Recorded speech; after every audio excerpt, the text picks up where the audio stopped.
¿Usted puede explicar a esta audiencia cuáles eran las funciones específicas que usted tenía como coordinadora del grupo de inteligencia estratégica? Sí, era la elaboración de documentos prospectivos, de documentos de análisis que trataran de trascender como decir, lo mediático, para tratar de ir hacia el futuro y hacer evaluaciones de escenarios de 3 años, 2 años, 5 años, sobre circunstancias que interesaran a la seguridad nacional. Básicamente eso era. ¿Cuántos funcionarios tenía usted a cargo en ese grupo de inteligencia estratégica? Éramos muy pocos porque esa formación no es fácil, digamos, formar un analista en esto. Conmigo éramos escasamente 3 personas, era la doctora Blanca Cuesta, el doctor Camilo Puyana y mi persona. ¿Eran ustedes los que hacían los análisis para producir esos informes? Sí, teníamos que empezar a trabajar esto. ¿Y de dónde tomaban la información para hacer esos informes? No, nosotros teníamos que, lo primero que tocaba hacer era un trabajo, revisar qué eran los temas que se iban a trabajar, y ya pues nos tocaba a nosotros mismos empezar a hacer seguramente los requerimientos. El grupo, le comento, no se desarrolló mucho porque vino la reestructuración y este grupo lo terminaron, yo estuve solamente 3 meses allí, y después este grupo se terminó en marzo del 2005, o sea, este grupo no tuvo sino una vida real de 6 meses, porque las funciones de este grupo las absorbieron los nuevos grupos creados a partir de la reestructuración en el mandato que decía que ellos debían hacer tanto los informes coyunturales como prospectivos y de inteligencia estratégica en cada área de trabajo. ¿Qué relación tenía este grupo de inteligencia estratégica con el grupo liderado por Ovalle y por José Miguel Narváez? No, señor, ninguna relación. ¿Cuáles eran sus funciones como coordinadora del grupo de inteligencia económica? Nosotros igual teníamos que hacer los análisis sobre, digamos, amenazas principalmente que hubieran a la infraestructura económica del país, atentados que afectaran la infraestructura económica, y también hacíamos análisis, por ejemplo, sobre temas del orden nacional que afectaran la economía del país o circunstancias del orden externo que pudieran afectar a Colombia, también en su parte económica. Y obviamente, como le digo, pues la afectación de la infraestructura económica del país era algo que se revisaba mucho para mirar el nivel de daño que ello estaba haciendo. Informó el doctor Peñate que usted, como por meritocracia, y creo que usted también lo ha afirmado, llegó al cargo de directora general de inteligencia. ¿Cuál fue la directriz específica que se le dio a usted en este nuevo cargo cuando la posesionó el doctor Peñate? Bueno, ahí me permito hacer una precisión. Yo nunca estuve por meritocracia en la Dirección General de Inteligencia.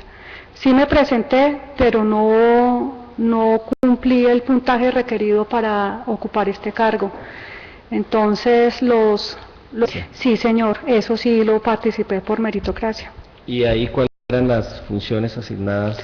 Las que le expliqué ahorita anteriormente al doctor magistrado, que son la recolección, la verificación de información de los temas que me envían a la oficina por parte del director de inteligencia, o misiones especiales que nos daban ya para los objetivos de blancos de alto valor estratégico, para trabajarlos principalmente con la fuerza pública en la captura de cabecillas, bandas criminales, narcotráfico, corrupción. Yo tuve muchísimos casos de estos cuando me desempeñé como subdirectora de operaciones.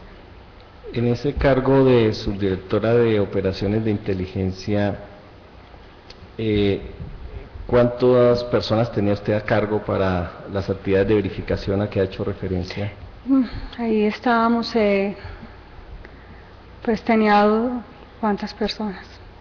Pues tuve inicialmente como 100 personas, 110 personas, y posteriormente al final estaban como 70 personas, porque tenía los grupos especiales contra terrorismo, contra el tema de FARC, contra las bandas criminales, narcotráfico, entonces tocaba destinar personas a casos específicos y para llevar las diferentes misiones de trabajo del año.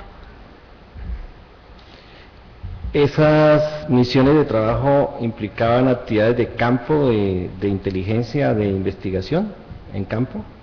Sí, señor.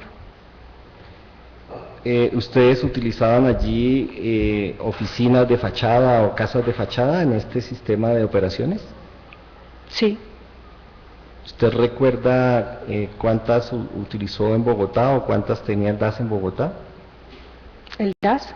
No, yo no le puedo dar razón del DAS, porque solamente puedo hablar de lo que fue mi área en esa época y correspondía a los grupos especiales,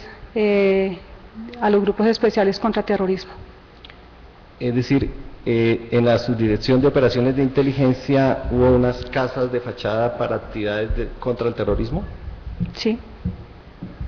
¿Usted recuerda cuántas? 3.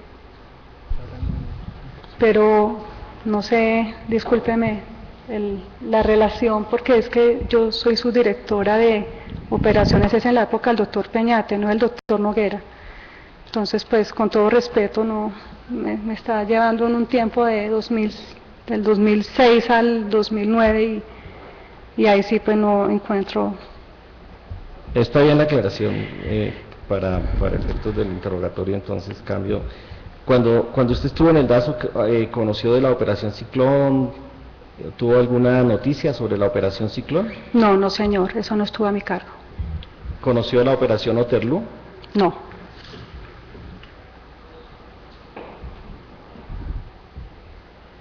Cuando usted hacía referencia a las informaciones de inteligencia que le llegaban a la subdirección de análisis de las diferentes seccionales, ¿había un número de reportes que le llegaran por día, por mes, por semana? ¿Usted recuerda? Sí, era muchísima. Yo a veces creo que revisaba de todo el país de 150 a 200 informaciones por día. 200 por día, ¿de las 27 seccionales del DAS? En total, sí. Hay un registro inclusive de libros, de todo se radicaba en los libros del CODAS, de todo lo que llegaba del país. Era muy alto, pero como yo les expliqué antes, pues esto obedecía que la seccional no registraba directamente la información.